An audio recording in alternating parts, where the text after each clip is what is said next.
سلام دوستای خوبم، وقتتون بخیر. توی این ویدیو میخوام در مورد کمالگرایی صحبت کنم، ولی خیلی دوست دارم یکم متفاوت ببینم، بیام تجربیات شخصی خودم میگم کلا چجوری میدیدم، چجوری میبینم و چجوری باش رفتار میکنم.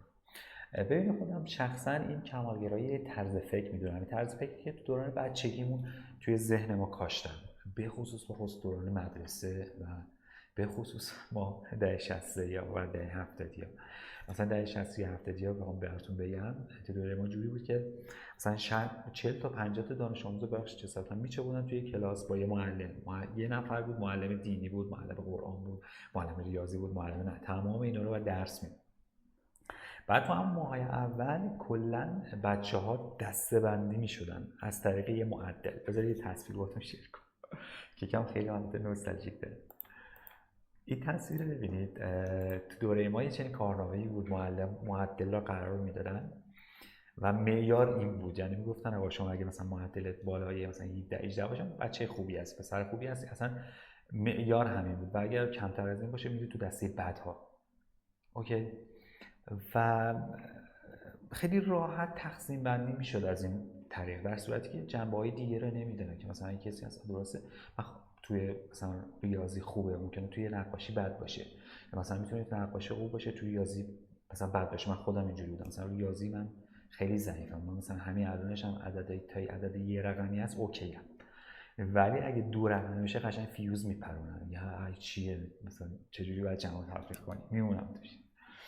و همین الانم که متأهل هستم مثلا مسائل مالی و چیزایی که مرتبط با حساب کتاب و اینا میشه خانومم انجام بده، من اصلا به حالتش نمیشم چون نمیتونم تحلیل کنم، نمیتونم آنالیز کنم، ولی چیزای تصویری خیلی خوب تو ذهنم میمونه و راحت میتونم آنالیزش کنم.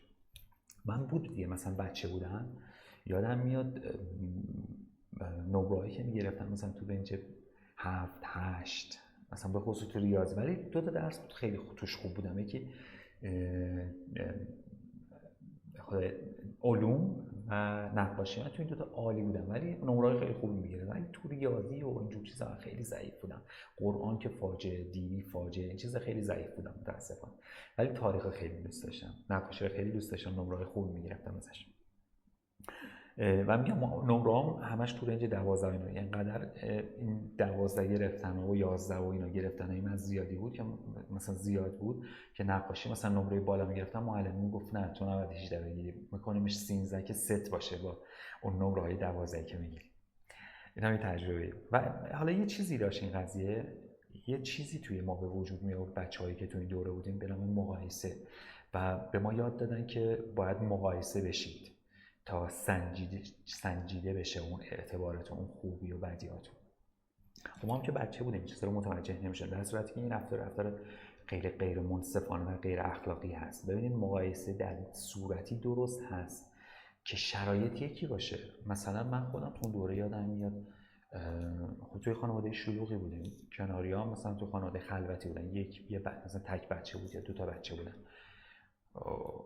و من جوری بود که مداد رنگی نداشتم، من نقاشیام سیاه‌وسفید بود ولی اونا مداد رنگی داشتن، امکانات داشتن اوکی.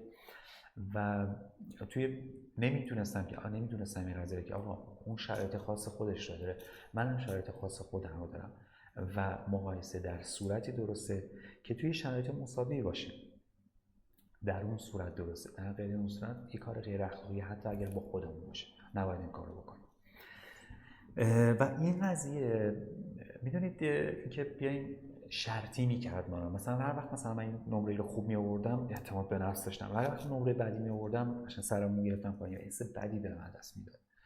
نه من تمام بچه‌هایی که تو کلاس بودن این چنین حالتی رو داشتم. مثلا من یه پسرایی بود همکلاسیم بود مثلا همیشه نمره‌های 18 19 20 میگیره، یه سری نمیدونم چی شد این نمرش خیلی اومد پایین، اومده بود روی 14 پنیک گرفته بود، اصلا می‌خواست تشنج کنه. میدونید یه وحشتی داشت که اون موقعیت خوب و مثبت اون بالا رو از دست بده و همه در حال مقایسه بودیم، همدیگه خودمون رو مقایسه می‌کردیم. اون که نمره بالا می‌گرفت می‌ترسید از که نمره پایین بگیره، اونم که مثلا نمره مثلا 12 میگفت از این پایین تر دیگه نیام دیگه، فاجعه تر از اینش. و این چنین اتفاقی باعث شده بود که میگم اعتماد به نفس شرطی به وجود بیاد که وقتی اومدیم توی جامعه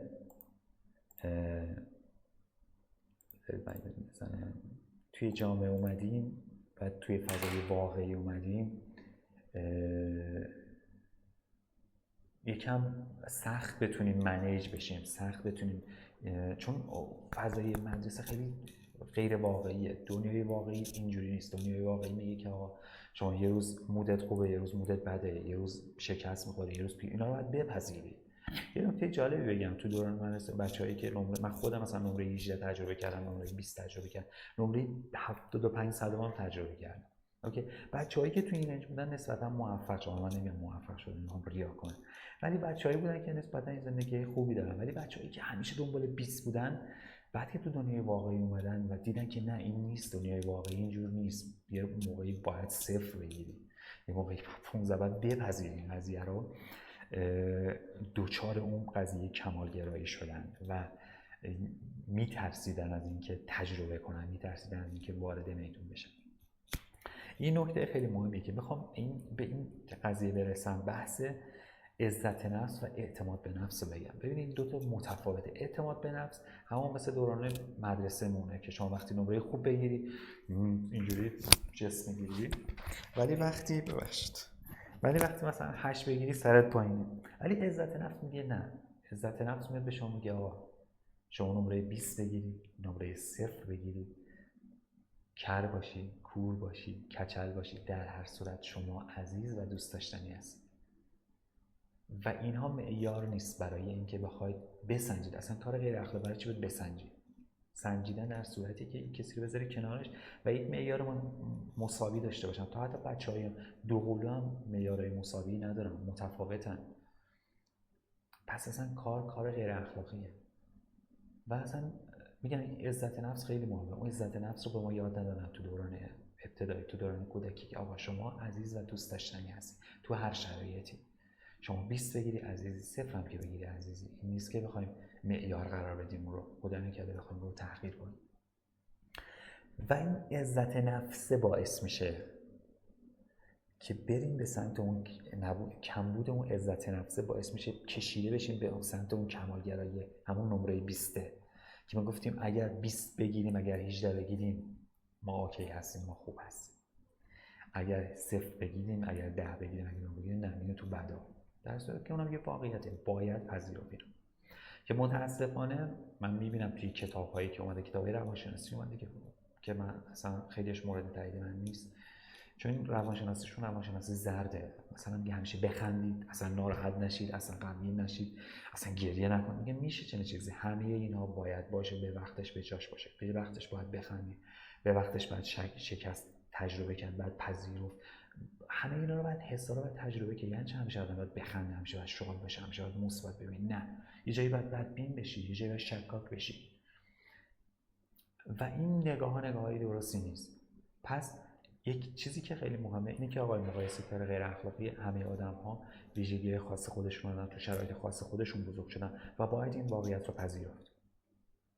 این نکته خیلی مهمه. به بحث عزت نفس. عزت نفس کی به وجود میاد؟ وقتی که مقایسه رو بذاریم کنار و بپذیریم که آدم‌ها شرایط متفاوتی دارن، پدر و مادرشون متفاوته، محیط خانواده، سطح تحصیلات پدر و مادر، اینا خیلی تاثیر داره.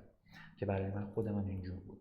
من از خانواده بودم که پدر و مادرم تحصیلات عالی و خیلی خوبی نداشتن، در حد خوندن و نوشتن بود. و من خودم رو خودم مقایسه میکنم، با کسی مقایسه نمیکنم و پس سعی میکنم هر روز یکم بهتر از خودم بشم. این نکته خیلی مهمه که اگر درکش کنیم سعی میکنیم از اون کمالگرایی دور بشیم و یکم راحت‌تر برخورد کنیم. یه نکته دیگه که بگم، ببینید همین بحث کمالگرایی که بخوام بهتون بگم، ببینید من میخوام توی اسلاید بعدی که اینجا میذارم خفن‌ترین آرتیست دنیا، به جورایی گنده‌لات‌ترین آرتیست دنیا رو بهتون معرفی کنم که گنده‌لاتر این نیست، نبوده و نخواهد آمد، ولی کاراش پر از عیب و ایراده. وقتی اینو بدونید سعی کنید یکم راه، و هنوزم کاراش نقص داره، آثار هنری که خلق میکنه پر از عیب و ایراده. مسلماً میپرسید اسمش چیه؟ اسمش خداونده، اسمش خدایی که ما رو آفریده. ببینید نگاه کنید، مثلا این گاوه مثلا 2 تا پاش اومده روی گردنش، اینجا مثلا 2 تا سر اومده توی تن. حالا اینجا مثلا میتونیم به خدا گیر بدیم که مثلا تو آناتومی نمیدونی بعد از میلیون ها سال. نه، ببینید دنیا اینجوری پیش میره با اشتباهات. ما کلا محصول اشتباهات هستیم. چیزی به نام موجود کامل هنوز به این دنیا نیومده، انسان کامل. من وقت مثلا میگم انسان کامل، من خودم از پنجره بندازم بیرون، یعنی چه انسان کامل؟ ما محصول اشتباهاتیم و این اشتباهات همینجور ادامه داره و خودمون رو دیولپ میکنیم، کامل میکنیم. ببینید این کار یه اثر هنریه دیگه، ولی ببینید آناتومی نداره. مثلا 2 تا پا اومده رو گردنش. حالا میتونیم بگیم که مثلا خدا مثلا نعوذ بالله اینجوریه. این واقعیت دنیاست. واقعیت دنیا رو بپذیرید که با اشتباه رشد به وجود میاد. وقتی اینو بپذیرید راحت برخورد میکنید، نمیترسید از اینکه کسی بخواد قضاوتتون کنه. آقا من شرایطم اینه و با این شرایط دارم میام جلو و من دیگه کاملتر از خدا که نیستم که. من یک مخلوق خداوندم. خدا کارش نقص داره، خب حالا میتونه کارم محصولاتی که تولید میکنم و آثار هنری که خلق میکنم ایراد داشته باشه، چون خداوند در روز نه سال، در روز و در ساعت موجوداتی رو به این دنیا میاره که پر از عیب و ایراد، مثلا کره، کوره، کچله، نقص عضو داره. اوکی، این واقعیت بپذیرید، کم با خودمون منصف باشیم، کم راحت برخورد کنیم با خودمون. وقتی اینو بپذیریم راحتاً میشینیم طراحی میکنیم، نمیترسیم از کسی ما رو قضاوت کنه. آقا من اینم، ناراحت میشی بشو.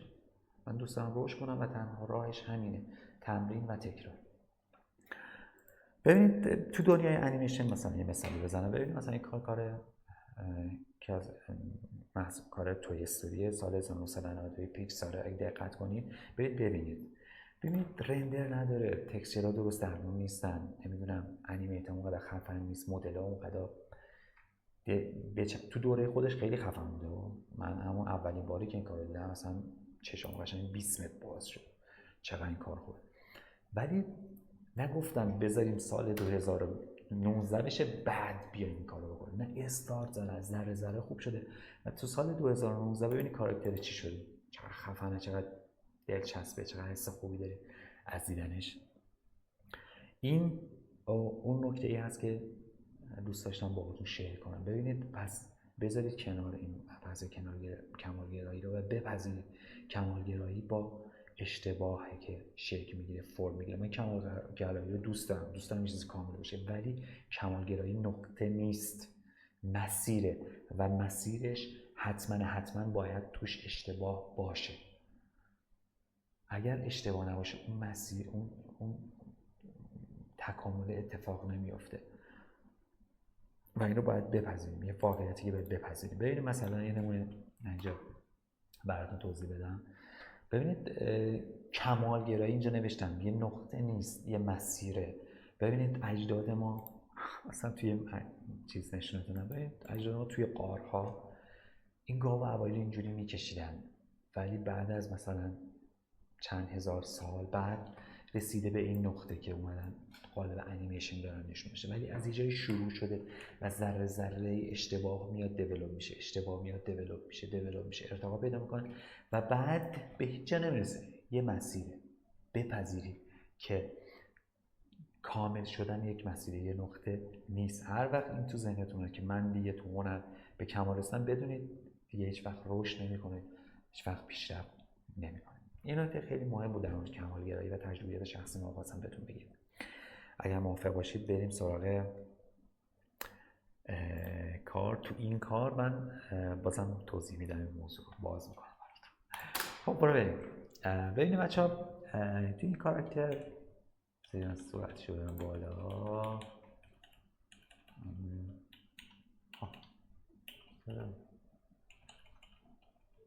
ببینید من اگر بخوام خیلی کمالگرا به این قضیه، مثلا جوجه تیغه کاراکتری که میخوام دیزاین کنم نگاه کنم، اصلا شروع نمیکنم. من میرم میشینم مثلا بری آناتومیشو در بیاری، نمیدونم بری از این کارهای اینجوری خیلی مثلا برای یه جوجه تیغه مثلا 1 ماه بشینم کار. آقا نه، برو تو کارش، بعد آره برو آناتومیشم ببین، برو تو دل کار. اوکی، بعداً کم کم دیولپ کن، ارتقا بده. مثلا یه پیامی گرفتم بچه‌ها، گفتم آقا از کجا شروع کنم؟ مثلا اول سرش رو گفتن بکش، مهم نیست، اصلا از پا شروع کن، برو روی کاغذ کم کم متوجه میشی که چه اتفاقی میفته. پس این کمالگرایی توی مسیر اتفاق میفته. همین الان من دارم بهتون نشون میدم، نگاه کنید کاراکترایی که دارم میزنم، یکی یکی دارم میزنم، ببین از شروع اتفاق میفته. هی اگه دقت کنی هرچی میره بهتر میشه، اوکی، دیولپ پیدا میکنه، ارتقا پیدا میکنه. نگاه کنید من میگم خیلی هم سخت نمیگیرم اصلا درگیر آناتومی اینجور چیزا، فقط میخوام ایدمو بیارم روی کاغذ و هرچی میره بهتر میشه ناخودآگاه. پس این واقعیت رو قبول کنید که این جوجه تیغه‌ای که مثلا من دارم دیزاین میکنم محصول چندین و چند اشتباهه، بعداً به یه نتیجه خوبی میرسه. نمونید روی یه کاراکتر بگید این باید یه چیز خفن بشه، یا من نباید یه کاراکتر جوجه تیغ بزنم یا یه چیز خفنی باید بزنم. اگر خفن نباشه اصلا من نمیخوام این کار. خب نمیگه، هیچ وقت شروع نمیکنی، چون داری یه برخورد غیر واقعی غیر منطقی میکنی با یه موضوعی که واقعیتش این نیست، واقعیت پیشرفت، واقعیت رشد اشتباهه. مثل دونه میمونه، مثلا دونه گردویی، مثلا دونه بادون، مثلا بگی آقا من بدون اینکه مثلا بشکافم این هسته رو میخوام رشد کنم، میخوام درم، نمیشه، بیا بشکافش، بعد خورد کنی پوست رو تا بیاد بیرون. یه مسیر رشدیه، بعد اتفاق بیفته، بعد گرما، سرما، طوفان، آب، نمیدونم بارون، اینجور چیزا رو، رعد و برق، این چیزا رو تجربه کنی تا بری به بالا. و از یه جایی باید شروع کنی. اون هسته بادون که نمیدونم اولی کار بشنه فکر خب نکنه یه وقت سیل بیاد منو برداره ببره، نکنه یه وقت مثلا بابا خب اگه بخوای اینجوری فکر کنی که همینجور باید دست به سینه بشینی هیچ حرکتی نکنی، خب مثلا هیچ وقت اون اتفاقای خوب نمیاد. یه جمله‌ای هست خدای خیلی وقت پیش شنیدم، دیدم رو میگفت که ببینید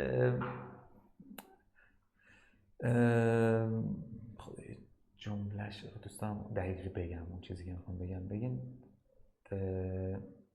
این بود: تغییر چیز خیلی سخت و خیلی گرانبهاییه، ولی بدتر از اون تغییر حسرتیه که بعداً میخوری. این جمله خیلی، من جمله خیلی دوست دارم، نمیدونم از کی بود ولی خیلی دوست دارم.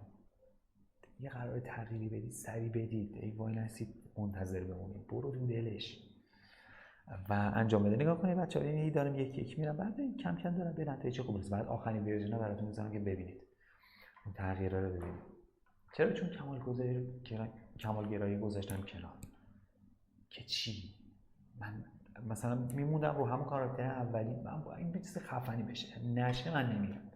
خب مسلما نمیای سراغ سوژه‌های بعدی، کم کم کم کم این چیزی میاد فقط صرفا یه فیلم آموزشیه. من خودم بخوام بزنم به بچه‌ها گفتم خیلی روش کار میکنم، ولی متوقف نمیشم روی سوژه، هی کار میکنم میذارم که کار میذارم که بهتر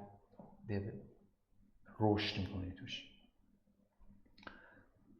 که اینجا میبینید میتونید توی کار برید. این ویدیو احتمال یکم طولانی میشه، من عذرخواهی میکنم چون مقدمش یکم مهم بود، دوست داشتم تجربیات خودم رو بگم بهتون. میگم مقایسه خیلی غیر منصفانه است، بریزید دور، چون ما هر کدوممون شرایط خاص خودمون. مثلا تو همین کار من خودم دوستای آرتیستی دارم که کمتر، خیلی زودتر از من، مثلا بعد از من شروع کردن، ولی همین الان کاراشو خیلی بهتر از من توی شرکت‌های خیلی خوبی دارن کار میکنن، ولی هیچ وقت خودم رو با اونا مقایسه نمی‌کنم. اونا شرایط خودشون داشتن، منم شرایط خاص خودم رو دارم. من خوب خودم هستم، من دوست داشتنی خودم هستم و سعی کردم تا جایی که میشه نسبت به گذشتن بهتر بشم، همینه بس. و هیچ وقت ناراحت نیستم، از این خوشحال میشم و خوشحالم هستم که اونا دارن رشد میکنن، پیشرفت میکنن، منم در کنارشون دارم میرم مسیرم.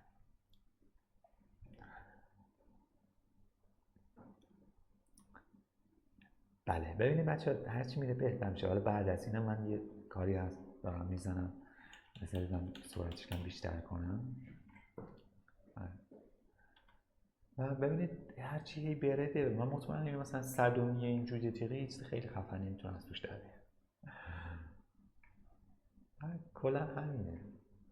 حالا اینو میزنم جلو تا اینجا داشته باشید، اینو من برم بعد حالا میام رنگش میکنم و کارهای دیگه‌اش انجام میدم، کلین ترش میکنم که اینجا میتونید برید.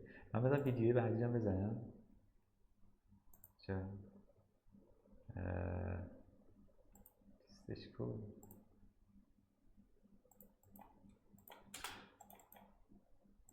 بذار بریم آخر بعد یه رنگ رافی کلی دادم بعد کاراکتر بعدش بازم کار کرد. اینو بعد مثلا بعد از ظهر دیدم یکم ذهنم خسته است، نشستم بعد از ظهر گوش کنم ببینید از کجا بود. ببینید اصلا خیلی کسی در به داغون هی روش کار میکنم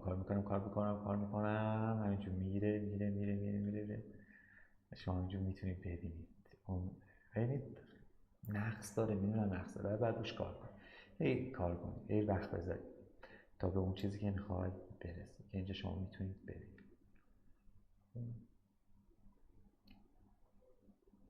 ببینید از کجا شروع شد به کجا رسید. که این اتفاقات بذارید کنار کمالگرایی. شما بارها به بچه‌ها گنده‌لاتر از خدا دیگه نیستید. خداوند در روز هزاران موجود کر و کور و کچل و ناقص و اینجور چیزا میاره بین شما بیارید بذارید کارتون کسی باشه، داغ باشه. ببخشید من اینجوری صحبت کنم چون من خیلی با خدا صمیمیم، اینجوریه یکم خیلی راحت در موردش صحبت کنم. ببینید و این میشه و بعدم حالا مراحل بعدی کلین و اینجور چیزایی که من وارد شدم چون تمرکزم بیشتر روی ایده هستن که چجوری بهش برسیم. این کمالگرایی پس یه باکس ذهنیه، سعی کنید ازش نجات پیدا کنید، همین مقایسه نکنید. یکی از چیزاش همین مقایسه. بعدم عزت نفسه. من دوست داشتنی هستم، چه آرتیست خفنی باشم چه نباشم، چه میلیون ها فالوور داشته باشم چه یه دونه فالوور داشته باشم، من خوب و دوست داشتنی خودم هستم. این نظرات من بود. دوستم نظر شما بدونم، نظراتتون با من شیر کنید توی کامنت، توی تلگرام اگه خواستید بفرستید برای من، کاراتونم بفرستید، من میبینم، حتما میبینم و نکته‌ای باشه روی کاراتون میگم. در مورد کمالگرایی اگه نکاتی هست که من حالا فراموش کردم یا بهتره بدونم، دوست دارم با من شیر کنید. دوستتون دارم. لایک، کامنت، سابسکرایب فراموش نشه. به خدا خوبم میسپارم. دوستتون دارم و روز شکلاتی داشته باشید. خدا نگهدار.